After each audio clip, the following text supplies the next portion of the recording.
Hello, and welcome to Life of a Boss, the podcast, hosted by entrepreneur, public speaker, and mentor, Jason Hardin. This podcast is all about helping audiences create and reach their own definition of success through positive thinking, perseverance, and personal development. Having survived extreme obstacles from an early age, such as cancer, poverty, abuse, family dysfunction, and even homelessness, Jason has learned how to master the art of resilience and defy all odds to become the boss he is today. So, get ready for some serious game and remember to keep an open mind. Now, without further delay, here is your host, Jason Hardin. What's up, world, and welcome to another wonderful episode of Life of a Boss, the podcast. I am your host, Jason Hardin. I'm extremely happy to be here.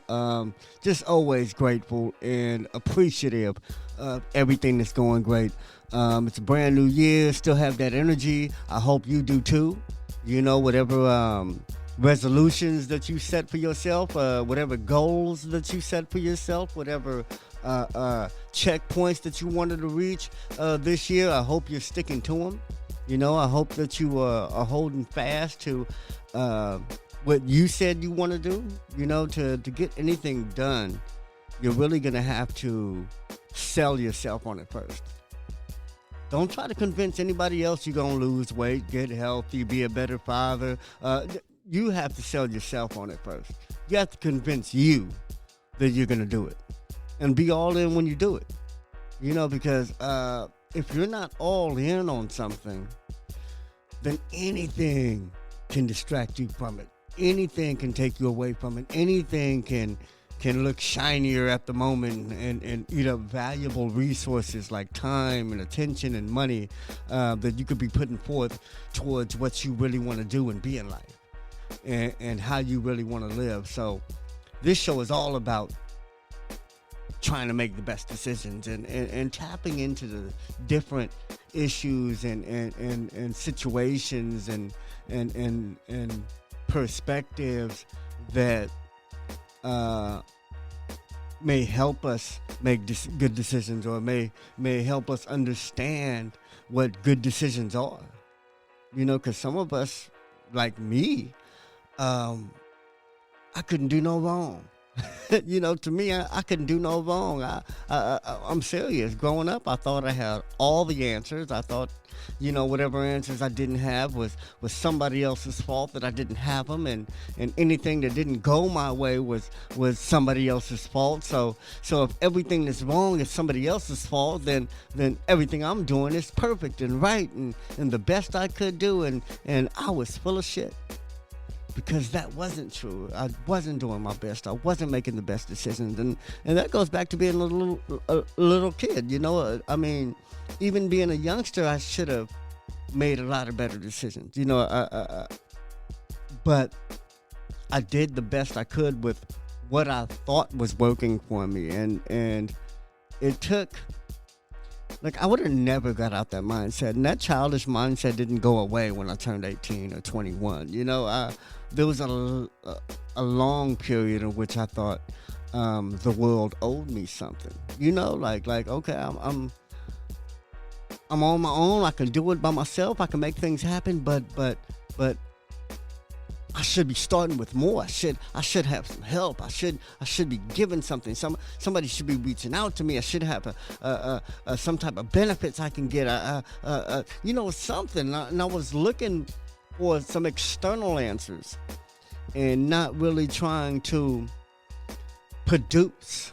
You know, I wasn't really trying to tap into me and see what I could be doing to make things better, what I could be doing to draw opportunity towards me instead of pushing them away or even not even acknowledging it. You know, so this show is all about how to do the little things, the big things, the medium-sized things, to make better decisions, to identify opportunities within yourself and within your surroundings, and to be resourceful enough to make things happen from whatever situation you're in. And that being said, I mentor a lot of youth. Some I know, some are relatives and my blood.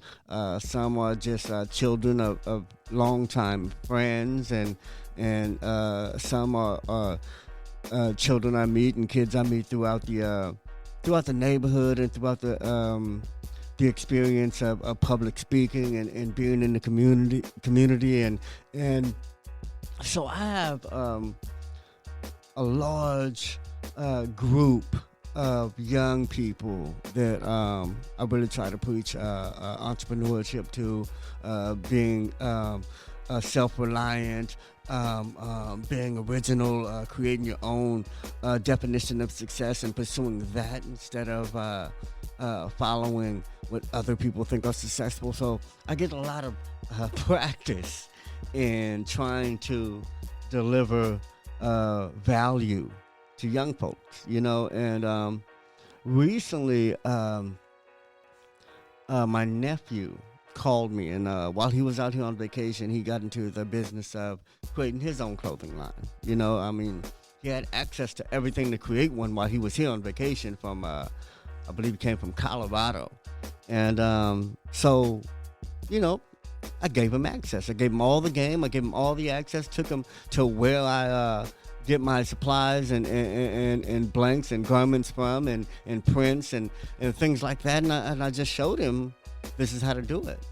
And I was proud, I should say. I was proud when he embraced it. He dove right in. He spent money on dozens on dozens of pieces that he created, himself while he was here. He was here only maybe a few weeks, maybe a couple to a few weeks, but in that time, he created dozens of an original product that he created from a drawing that he was able to produce and reproduce from a drawing using a vinyl cutter. So he learned a skill. He learned how to use a piece of machinery. He learned kind of like a trade on how to manufacture clothing and how to create custom clothes for someone else, as well as produce his own brand and designs and products. So I was very proud that he took to it like a duck to water, and I'm not surprised because he's a Hardin. He shares my blood, and we share my father's blood. So I know he has it in him. But I say all that to say he called me the other day, and he says, "Uncle," he asked me a question. He says, "Uncle, what's your unique selling point?" Your unique selling point.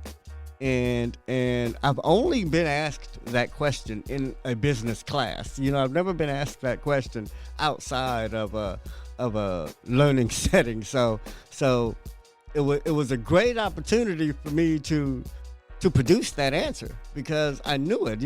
It's something that I wrote business plans several times, and I've been in business for a long time for myself, and I've created a successful clothing brand, as well as a lot of things that I'm known for in producing in regards to services like graphic arts and a lot of other things.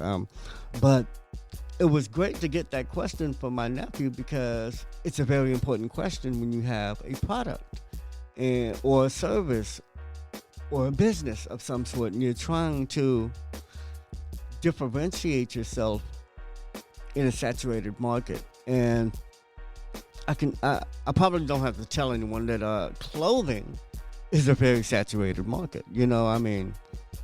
There's so many designers out there. There's so many pairs of shoes. There's so many different pairs of pants. There's so many shirts. There's so many sweatshirts.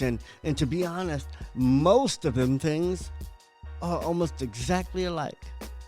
T-shirts are almost exactly alike besides the color and what's on them. Pants, sweatshirts. So it's definitely a market that is full of people that produce. It's full of people that create. It's full of ideas, but it's also a market in which it's always in demand.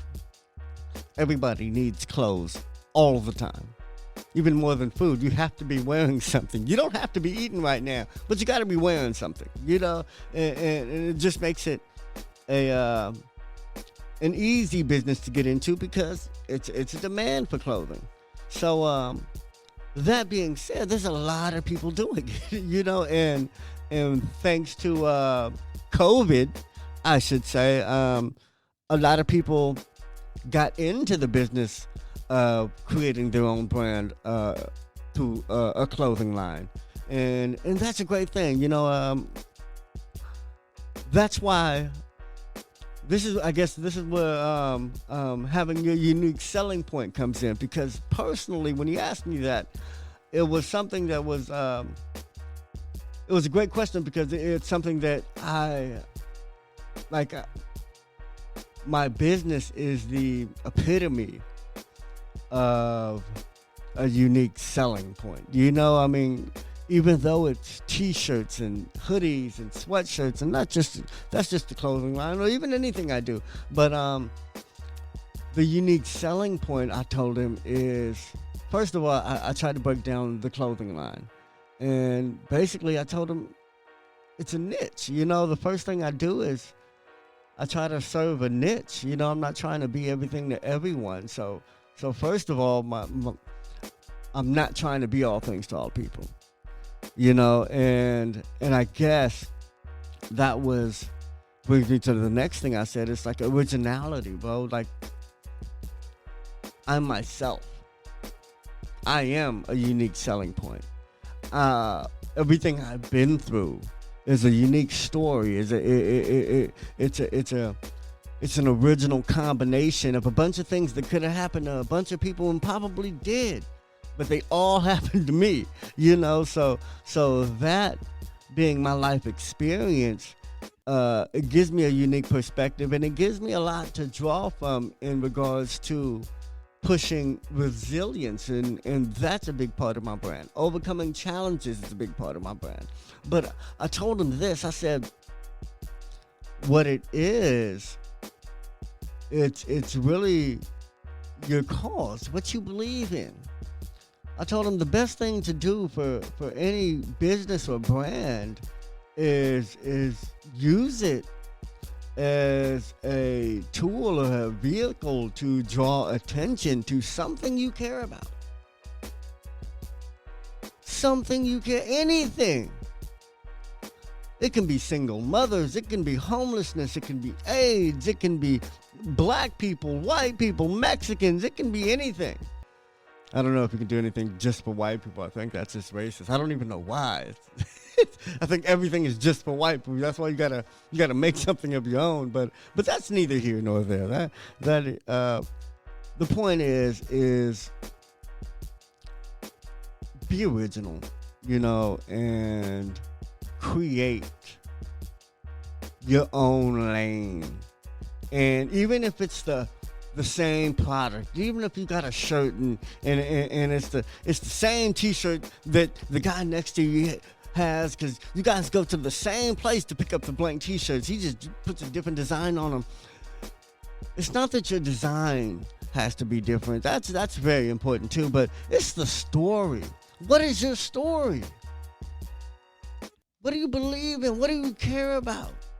You are the unique selling point, because you are the most unique thing that there is in this world. There's only one of you. So when building a brand or business, it's very important to be able to put yourself into it. That's why it's important to push something you believe in. It's important to sell a product you like and use and care about, or at least sell a product for the things you like and use and care about, because I think that's the difference between being, I guess, good and evil, because when you're evil, you create a bunch of stuff that's harmful for people, a bunch of things that can hurt and kill and maim and destroy and destruct, and you're not touching any of it because you don't want to deal with it. You don't want that in your life. You don't want that in your system. It's like selling drugs, and I think the worst part of it is that it's something you wouldn't do to yourself. It's something you wouldn't sell to your mama. So the best way to even be able to put yourself into a business is being a business that you believe in, that doesn't destroy in your mind. Because somebody might want to do soft drinks, and soft drinks is made of sugar, and sugar is going to destroy, but I'm not going to stop him from making a soda. I'm not going to stop people from finding their niche or their or manifesting whatever their vision is.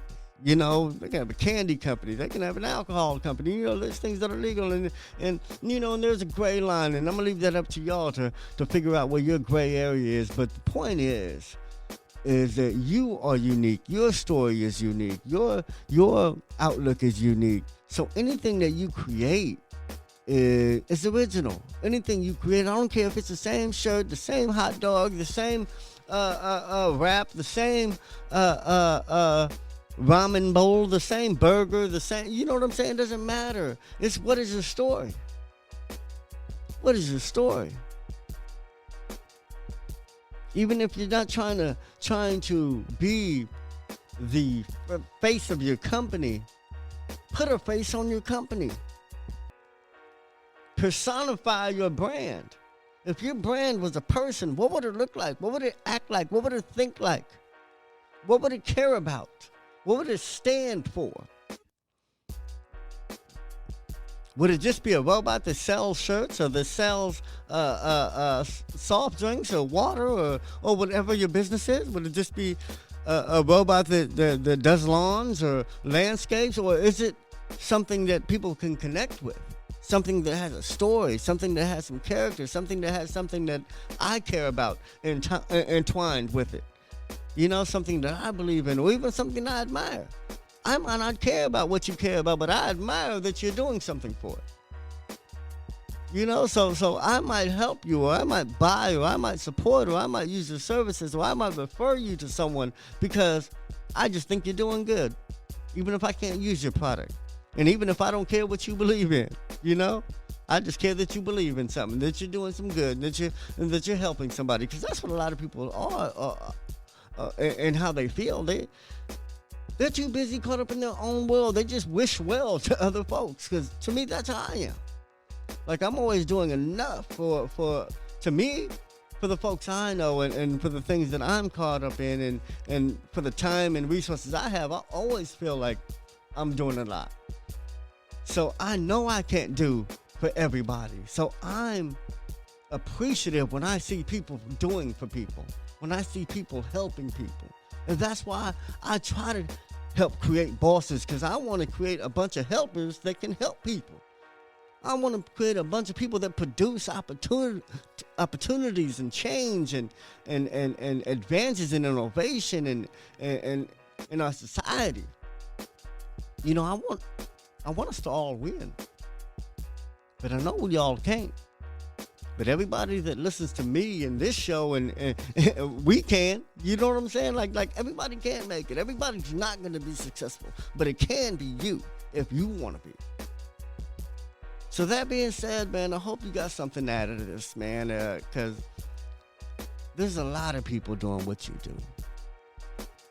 I don't care what you do. If you sing, you tell jokes, you host a podcast, you rap, you sell butter, you sell cookies, you fry chicken, you got a ramen place. I don't care what you do. There's a bunch of people that can do it, and there's a bunch of people out there that probably do it better than you. But what sets you apart is you and your story and what you care about. So magnify the good things that you are and that you do. And that would definitely help whatever business that you run or that you're a part of. All right? Anyway, I love all of y'all, man. Keep tuning in. Keep sending questions. Keep sending emails, man. Keep following me on social media and interacting and engaging with me through that, because I put a lot of information out there, and I know something can help somebody. Because I've been through a lot, and everything that I put out there it touches on an issue that I've thought about, or something that I had to work through, or an idea that confused me, and now I got it worked out. There's so much value in the things we just do effortlessly, and that's the whole point of this podcast. And I'm not trying to boast or brag and say I'm a guru at any one thing, but because I've had a challenging life, I've also had a life full of opportunities to learn and grow and to teach others that have had those challenges or anything that they can compare to those challenges, because I'm here now. I'm on the other side of those challenges. And I'm still going through challenges. I think we all are. I think we're never going to stop going through things if you're still trying to move forward and progress, because there's always opposition. There's always resistance. When you're trying to do anything worthwhile, when you're working out and trying to gain muscle, you want resistance. You're not trying to lift 2-pound plates, 2.5-pound plates if you're trying to get big biceps. You know, you're not going to lift 5-pound dumbbells for 6 months if you're trying to get big biceps, or if you're trying to work on shoulders. No, you want resistance. So embrace these challenges, overcome them, and use them to help yourself and others. All right? Anyway, man, remember, success is always a lifestyle, man. It's something we do every day, so keep doing it. I love all of y'all, man. Peace. And, keep listening. Thank y'all.